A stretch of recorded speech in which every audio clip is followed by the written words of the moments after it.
Добър вечер. Вие сте с прогнозата за времето по Българската национална телевизия.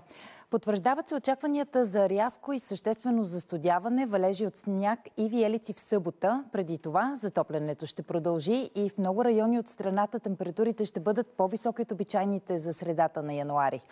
Днес максималните температури са в широки граници. От 3 градуса във Враца до 14 в Кърджали.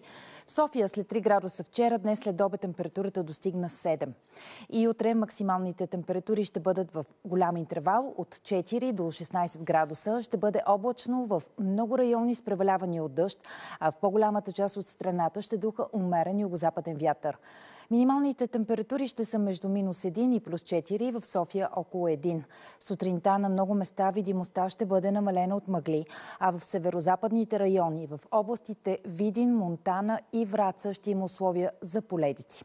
Преваляване от дъжд има и на морския бряг, главно по Южното Черноморие. Ще духа слаб до умерен вятър от юг-югозапад, но вълнението на морето ще отслабне.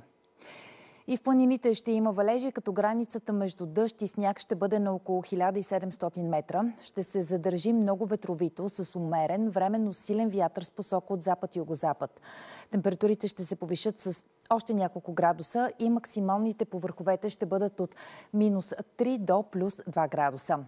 С валежи ще бъде утре и в по-голямата част от Европа, която е под влияние на обширен многоцентров циклон. Ще вали и в северозападните и западните части от Балканите, които се намират в неговата югоизточна периферия, и в повечето райони от полуострова ще остане все още по-топло от обичайното за сезона.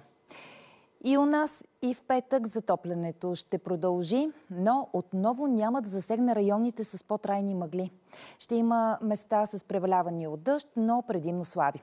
В събота обаче предстои рязко застудяване и валежи от сняг, на места съществени. Ще се образува нова снежна покривка, в комбинация с силния вятър ще има условия за виелици и навявания. В неделя валежите ще спират и в понеделник ще бъде слънчево. Това е прогнозата за времето. Приятна вечер!